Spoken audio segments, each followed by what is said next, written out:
चलिए, we started with this topic called what? Final accounts. बराबर है. ठंडी गर्मी बराबर से देख के बैठना. जैकेट पहन गया है. चलो, let's start with this topic called final accounts. Started with this in the last lecture. Anyone remembers what we did? What is final accounts? Accounts prepared at the end of the year. What is the regular accounting process? How do you take a start? Journal. सारे transactions journal पे जाते हैं. Journal पे कौन से basis पे record करते हैं? Golden rules. Assets, liabilities, income, expenses. किया था बिगिनिंग में. एसेट्स बढ़ा तो डेबिट, घटा तो क्रेडिट. लायबिलिटी बढ़ी तो क्रेडिट, घटी तो डेबिट. इनकम बढ़ा तो क्रेडिट, घटा तो डेबिट. एक्सपेंस बढ़ा तो डेबिट, घटा तो credit. Capital increases then credit, decreases then debit. Drawings increases then debit, decreases then credit. Capital बढ़ा मतलब credit, घटा मतलब drawings. Drawings debit. So started with journal. Journal से you go to ledger. Every month ये ledger क्या होते हैं? Balance, balance, balance, balance, balance. At the end of 12th month, in balances की एक list बनाई जाती है. That is called balance. बनाओगे तो भी चलेगा, नहीं बनाओगे तो भी चलेगा, क्योंकि आप डायरेक्टली लेजर की मदद से भी फाइनल अकाउंट्स बना सकते हो कि नहीं? बना सकते हो, जो मैंने कल वाले लेक्चर में शायद बताया था आपको, है ना. हमने जर्नल किया, जर्नल से लेजर बनाया, लेजर से डायरेक्टली हमने क्या बना दिया? Final accounts. तो 12वें महीने के एंड में क्या होता है? जो भी लेजर के क्लोजिंग बैलेंस होते हैं उनकी मदद से हम लोग क्या बना सकते हैं? Final accounts. What are final accounts? Results, financial results of a business. ये अकाउंट्स कब बनाए जाते हैं? Generally at the end of the year, at the end of the financial year. Is that right? But compulsorily end of the financial year ही करना है कि मुझे अगर रिजल्ट 6 महीने में ढूंढना है तो मैं बना सकता हूँ फाइनल अकाउंट 6 महीने के एंड में बना सकता हूँ. 6 महीने के एंड में बना दूंगा. 6 महीने की जर्नल, लेजर और बैलेंसेस लेके मैं 6 महीने के एंड में फाइनल अकाउंट बना सकता हूँ. 3 महीने के एंड में बना सकता हूँ. 1 महीने के एंड में बना सकता हूँ. 1 महीने का इनकम, एक्सपेंस, एसेट, लायबिलिटी का क्लोजिंग बैलेंस ले लो और 1 महीने के एंड में फाइनल अकाउंट्स रेडी हो जाएंगे आपके, है कि नहीं? तो 1 महीने का प्रॉफिट. इनफैक्ट कंपनीज जो होती हैं, बड़ी बड़ी पब्लिक लिमिटेड कंपनीज जो भी होती हैं, आप इस साल कौन सा बिजनेस लर्न कर रहे हो? By the way, sole proprietary business आप लर्न कर रहे हो, ठीक है ना. नेक्स्ट ईयर आप लर्न करोगे पार्टनरशिप बिजनेस और उसके बाद आएगा कंपनीज. तो कंपनीज जो होती हैं बड़ी बड़ी, जैसे रिलायंस है, टाटा हो गया, विप्रो, इन्फोसिस, एचसीएल, ये सारे कंपनीज जो हैं इनको कंपल्सरी अपने फाइनल अकाउंट्स कितने टाइम में बनाने होते हैं? Idea? Companies are suppose to make final accounts at the end of what period? Compulsory 3 months, quarterly. Every 3 months they need to disclose the results. इसको बोलते हैं quarterly results. Is it clear? तो हर quarter में आपको हर एक company का results publish moneycontrol.com, अगर CNBC है देखते हो या फिर मनी कंट्रोल ऐप है तो उसमें आपको दिखते रहेंगे, पब्लिश होते रहते हैं और रिजल्ट्स आते रहते हैं. ओके, हर 3 महीने में, क्योंकि उनके साथ बहुत सारे लोग जुड़े हुए होते हैं. अभी जेठालाल जैसा छोटा बिजनेस है तो वो खुद ही अपना रिजल्ट बनाएगा, खुद ही देखेगा, खुद ही काम करेगा. मतलब जेठालाल का it is a very small business वैसा कंपेयर टू रिलायंस और टाटा और विप्रो और Infosys. They are dealing in thousands of crores. He is dealing in maybe crore to crore, 10-20 crores. Is it clear? So उनके कंपैरिजन में कंपनीज का बिजनेस बड़ा होता है और उसके साथ काफी लोग जुड़े होते हैं. जितने भी शेयर होल्डर्स होते हैं उन सबने कंपनी में पैसा लगाया है, तो सारे लोग जुड़ गए ना. All are owners of that company. तो उनको जानकारी अपडेट रखने के लिए वो कंपनी को कंपल्सरीली कितने कितने टाइम में फाइनल अकाउंट्स बनाने पड़ते हैं? हर 3-3 महीने. लेकिन हम छोटे बिजनेस के साथ डील कर रहे हैं, सोल प्रोप्राइटरी बिजनेस, जो अपना फाइनल अकाउंट्स कब बनाता है? Normally at the end of the year. But compulsorily at the end of the year बनाना जरूरी नहीं है. आपको जब जी चाहे तब आप फाइनल अकाउंट बना सकते. कंसेप्ट क्या है? वहां तक का जर्नल हो, वहां तक के लेजर के बैलेंस लो और बना लो. Is it clear? इनफैक्ट आप जब कंप्यूटराइज्ड अकाउंटिंग सीखोगे, टैली वगैरह, 11th के बाद में भी ये फाइनल अकाउंट जैसे हो जाए आप टैली का कोर्स कर सकते हो, ठीक है? तो आपको समझ में भी आएगा और मजा भी आएगा. अभी नया नया फ्रेश सीखा होगा. तो टैली का कोर्स सीखोगे ना तो आपको पता चलेगा। आपको टैली में क्या करना है, खाली जर्नल एंट्री करनी है। लेजर वो खुद बना लेता है, ट्रायल बैलेंस वो खुद बना लेता है, फाइनल अकाउंट वो खुद ही बना लेता है, सब कुछ खुद कर लेगा। आपको सिर्फ एक चीज आना चाहिए टैली में, कंप्यूटराइज्ड अकाउंटिंग में रिकॉर्ड करने के लिए जर्नल। जर्नल में आपने कर दिया, बाकी सब वो कर देगा। आपके पास विंडोज होंगे, आप ओपन करते जाओगे, आपको दिखेगा अपडेटेड लेजर दिख जाएगा। हर एक ट्रांजैक्शन के बाद अपडेटेड लेजर आ जाएगा, अपडेटेड ट्रायल बैलेंस आ जाएगा और updated final accounts. At the end of year नहीं, at the end of quarter नहीं, at the end of month नहीं, at the end of day नहीं, at the end of every transaction. At the end of every transaction, your final accounts will be updated. Is it clear? तो करना course. चलिए, journal से laser, laser से trial balance और trial balance के balances या फिर लेजर के बैलेंसेस का फाइनल अकाउंट्स बना। क्यों बना दो फाइनल अकाउंट्स, क्या रीजन से बना दो? दो रीजन मैंने बताया, याद है आपको? Two important reason. Why do we make final accounts? Number one, to find out profit और लॉस। आपने एक साल में क्या किया, एक साल का रिजल्ट, इसको कहते हैं प्रॉफिट और loss. And the value of business, value of business के लिए आप क्या बनाते हो? Balance sheet. अच्छा, प्रॉफिट लॉस ढूंढने के लिए एक अकाउंट बना दो कि दो? दो। एक होता है ट्रेडिंग अकाउंट, एक होता है प्रॉफिट एंड लॉस अकाउंट। कल हमने देखा था, याद है? All the incomes are shown on which side? Debit side और credit side of trading P&L? Credit side. Incomes on the credit side, expenses on the debit side. Why two accounts? Trading अलग क्यों और profit and loss अलग क्यों? Trading includes what? Direct income and direct expenses. P&L includes indirect income and indirect. What is the difference between the two? Most important, core income and core expenses of the business are direct. मतलब core income मतलब हर एक business की एक main income होती है। जैसे हमने देखा था जेठालाल के बिजनेस में मेन इनकम क्या है? सेल्स इनकम है। एयरलाइंस के लिए मेन इनकम क्या है? सेल ऑफ टिकट्स है। जियो के लिए मेन इनकम क्या है? सब्सक्रिप्शन है। पीवीआर के लिए सेल ऑफ टिकट्स है। तो ऐसे ट्रेडर के लिए most important income, source of income is sales. उसको कहते हैं डायरेक्ट इनकम। और उस सेल्स को पॉसिबल बनाने के लिए, वो गुड्स सेल करने लायक बनाने के लिए जो भी खर्चे होते हैं उनको कहा जाता है डायरेक्ट एक्सपेंस। उनको कहा जाता है अनिवार्य expense. Inevitable, you have to incur them to bring the goods to saleable condition. वो अगर खर्चा नहीं किया या कम कर दिया तो आप माल बेचने लायक बना ही नहीं पाओगे। बेचने की बात तो अलग है, बेचने लायक बन ही नहीं पाएगा वो माल। Is it clear? So those are called as direct expenses. We discussed that benches are assets. What is the anivarya expense of this class? Rent. Basic expenses. बाकी ये मार्कर और stationery, rent and stationery. Stationery expense. Stationery is expense. Marker is expense. Okay. This is asset. This double I is asset. This switchboard is asset. This fans are asset. Fittings are asset. AC is asset. Benches are asset. Board is asset. These are all assets. Stationery and rent. We discussed that I think yesterday. Yeah. So now you know. So कोई भी business में आप रहोगे ना, ये common sense की चीज है। आप खुद ही समझ जाओगे देख के कि भैया मेरे को प्रोडक्ट बना के रेडी करने के लिए खर्चा जरूरी है कि नहीं है। अगर वो जरूरी है तो वो हो गया डायरेक्ट, अगर वो जरूरी नहीं है तो वो क्या इनडायरेक्ट। तो ट्रेडिंग अकाउंट में कौन से इनकम और एक्सपेंस दिखते हैं? डायरेक्ट वाले। तो डायरेक्ट इनकम में एकमात्र इनकम होती है, एक ही इनकम होती है, सेल्स। और डायरेक्ट एक्सपेंस में क्या क्या हो जाता है उसका मैंने एक शॉर्टकट दिया था, expenses related to PP. What is PP? Purchase and production of goods. मतलब परचेज एक्सपेंस हो गया, कैरेज एक्सपेंस हो गया, वेजेस हो गया। आगे आप आज लिस्ट लर्न करोगे फैक्ट्री के सारे एक्सपेंस। हम लोग सारे सेमी मैन्युफैक्चरर्स हैं, तो प्रोडक्ट लाते हैं, थोड़ा बहुत प्रोसेस करते हैं, फिर बेचते हैं। तो प्रोसेसिंग का, फैक्ट्री का सारा expense, they are all direct, क्योंकि वो नहीं करोगे तो प्रोडक्ट बन के रेडी नहीं होगा। तो परचेज और प्रोडक्शन वाले सब खर्चे उनको क्या कहा जाता है? Direct expense. तो वो कहां जाते हैं? Direct income, direct expense, trading. Indirect income, indirect expense कहां जाते हैं? P&L।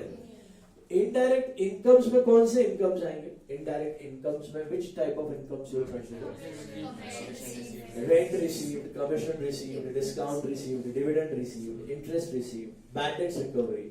So these incomes are ancillary incomes. इनका होना ना होने से बिजनेसमैन को ज्यादा फर्क पड़ता नहीं. हाँ, मेन इनकम सेल्स है, वो नहीं हुआ तो डूब जाएगा, वो होना चाहिए. Sales is the main income. Ancillary income हो ठीक है, ना हो तो भी. उसके बाद आता है आपका indirect expenses. What are indirect expenses? जो भी नॉट रिलेटेड टू परचेज या प्रोडक्शन, जो परचेज या प्रोडक्शन से डील नहीं करते. जैसे हमने एग्जांपल देखे थे, कौन से?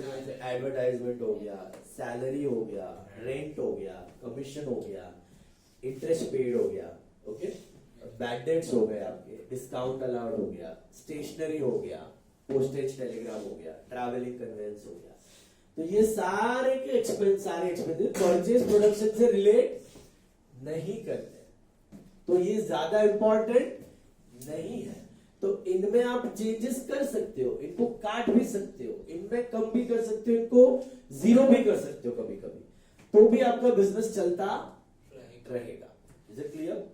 तो ऐसे एक्सपेंस को कहा जाता है indirect expense. Is it clear? तो उनको हम थोड़ा नीचे रखते हैं, मेन वाले ऊपर रखते हैं.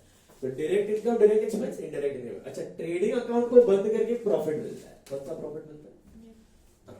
Gross profit. That is called as gross profit. Which is more important in the business? Gross profit. Gross profit. हमेशा बिजनेस में अच्छा खासा ग्रॉस प्रॉफिट होना जरूरी है. कितना होना चाहिए? At least 50% plus. आइडियल है 35%, मैं बोलता हूं, लेकिन 50% प्लस तो होना ही चाहिए. 50% प्लस ग्रॉस प्रॉफिट होना चाहिए. 50, 60, 70%, 80%, 90% राजा हुआ.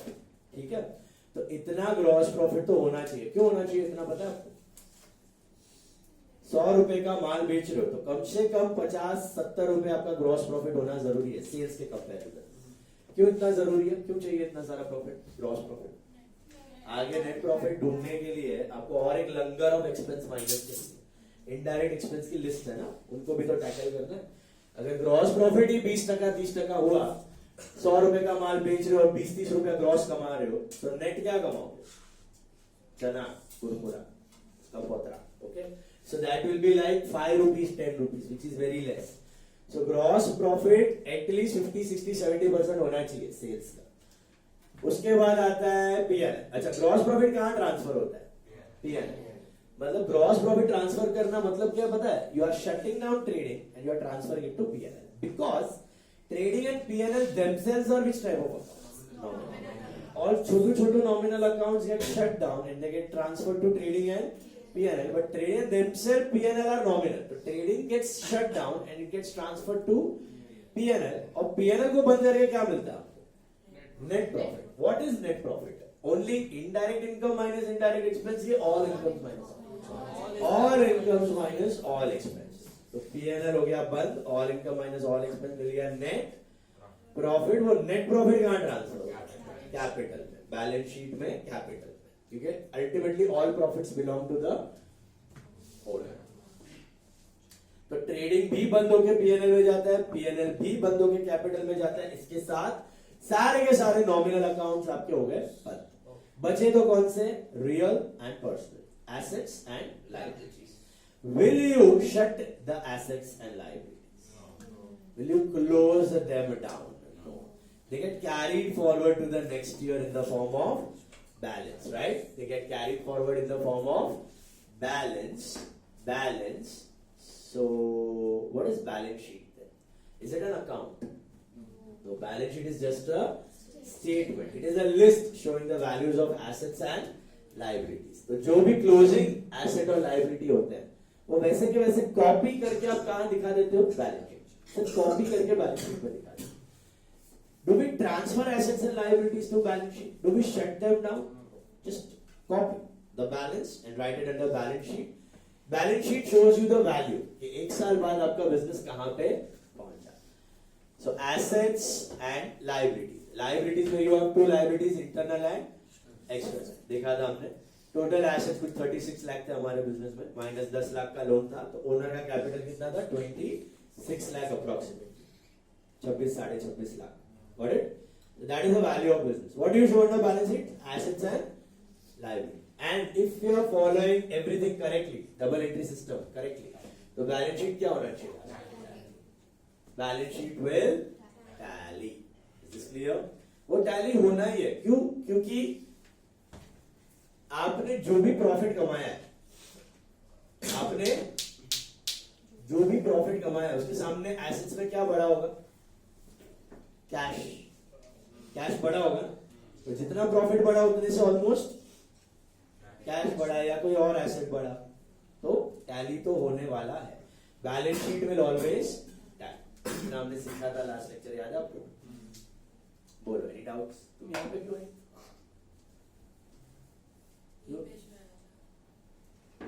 हाँ, आई टोल्ड यू. अभी व्हाट कल आई थी. हेलो, किधर? नहीं, एक ही है 9 नंबर वाला. जल्दी आ जा. हाँ,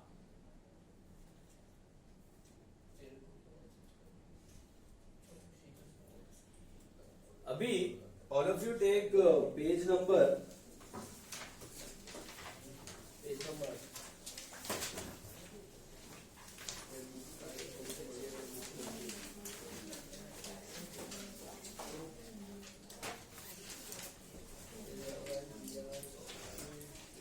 106. 106. Page 106 of your notes. देखो क्या दिया. अभी आपको सब में फाइनल अकाउंट्स बनाना है. क्या बनाना है? Final accounts. ध्यान देना इधर. फाइनल अकाउंट्स में 3 चीजें बनेगी. एक होगा ट्रेडिंग अकाउंट, एक होगा प्रॉफिट एंड लॉस अकाउंट, एक होगा बैलेंस शीट. तो आपको है ना जर्नल से शुरू नहीं करना. ओके, जैसे मैंने कल बताया था lecture.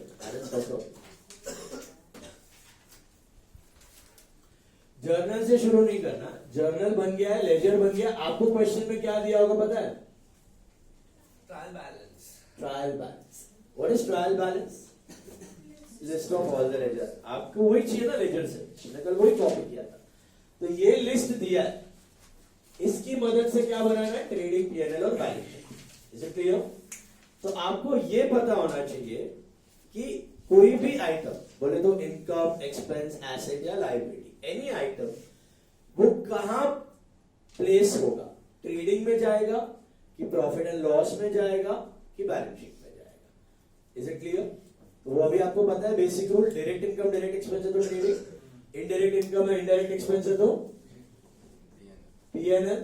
Direct income direct expense under trading, indirect income and indirect expense under PNL, and assets and liabilities है तो balance sheet. Is this clear? अभी यही चीज आपको दी गई है. Read on page 106. All business transactions are recorded in the journal from which they are posted to the ledger. The balances of these ledger accounts are used to prepare the trial balance. Thus, with the help of the trial balance, we will prepare the final accounts for the following 2 reasons. Number 1, to calculate profit or loss made by the business in the financial year. And number 2, to know the values of assets and liabilities in the business. So today, generally the final accounts are prepared once in a year, that is either on calendar year ending 31st December or on financial year ending 31st March. I told you business के लिए कौन सा साल लेना वो compulsory नहीं है, कोई भी साल में बना. Generally it is 31st March. The question will consist of 2 parts. Number 1, trial balance, and number 2, adjustments. What are adjustments? We'll focus on that later. Adjustments का मतलब होता है unrecorded transactions. क्या होते हैं? जो अभी तक रिकॉर्ड नहीं हो, अभी तक कंप्लीटली ओमिटेड, जर्नल में भी नहीं है, लेजर में भी नहीं है, ट्रायल बैलेंस में भी नहीं है, किधर भी नहीं. उनको कहा जाता है क्या? एडजस्टमेंट. एडजस्टमेंट कैसे टैकल करना है मैं बाद में बताऊंगा. पहले तो ट्रायल बैलेंस समझ में आया. अब आगे बढ़ो. The answer will consist of three parts. Number one, trading account to calculate gross profit or gross loss. Number two, profit and loss account to calculate net profit or net loss. And number three, balance sheet to know the assets and liabilities. Is clear? Abhi. The first one, trading account. Trading account is prepared to calculate gross profit or gross loss. All purchases and direct expenses are transferred to the debit side of trading account and sales on the credit side of trading account. Hope this part is clear. कल हमने laser से देखा था, याद है? Income है तो to trading और ट्रेडिंग में बाय, और एक्सपेंस है तो बाय ट्रेडिंग और ट्रेडिंग में टू एक्सपेंस. ऑटोमेटिकली बंद होकर ट्रेडिंग में जा रहे corresponding. This is the reason why expenses always appears on the debit side, income always appears on the credit side. क्योंकि उसका नेचर ही वैसा है. If credit side of the trading account is greater than the debit side, we make gross profit and vice versa. इसका मतलब अगर credit बढ़ा है तो ग्रॉस प्रॉफिट होगा, डेबिट बढ़ा है तो ग्रॉस लॉस. ये जो आगे आपको दिया है ये फॉर्मेट है ट्रेडिंग का, प्रोफॉर्मा दिया हुआ है. Turn the page. This is the exhaustive list of trading account. इसके बाहर का कोई आइटम आने वाला नहीं है. अभी आइटम की लिस्ट को रट्टा नहीं मारना है, समझ के करना. Okay, let's understand. Trading account देखते हैं. सबसे पहला item you will find is opening stock. Can you see that? Very first item you will find is to opening stock. मिला? Hello hello hello. To opening stock. What is this opening stock? Last year का बचा हुआ closing stock. I'll focus on that later. Opening और right hand side पे closing stock मिलेगा आपको, credit side पे. दिख रहा है? इस साल का बचा हुआ स्टॉक. क्यों होता है, कैसे रिकॉर्ड होता है बताऊंगा, उसको भी साइड पे रखो. दूसरा आइटम मिलेगा परचेज लेस रिटर्न्स. मिला? और क्रेडिट साइड पे मिलेगा sales less returns. You know what is purchase sales? Biggest income, biggest expense. Which returns will you subtract from purchase? Purchase. Which return will you subtract from purchase? मतलब खरीदा 10 लाख का, 1 लाख का return किया तो net net कितना खरीदा? 9 लाख. तो net purchase. बेचा 12 लाख का, उसमें से 1 लाख का रिटर्न हो गया तो 11 लाख. तो आपका sales less return, purchase less purchase. Logic clear? अभी लिस्ट दिया हुआ डायरेक्ट एक्सपेंस का. What are direct expenses? Most important expense. Basically expense related to purchase और प्रोडक्शन ऑफ गुड्स. तो कभी भी कोई एक्सपेंस आ जाए, महामंत्र दे रहा हूं, कभी भी कोई एक्सपेंस आ जाए तो आपको अपने आप से एक सवाल पूछना है. Is this expense related to purchase of goods और प्रोडक्शन ऑफ गुड्स? मतलब गुड्स को खरीदने पे या गुड्स को बनाने पे यूज हो रहा है क्या? If the answer is yes, it's a direct expense. If the answer is no, it's an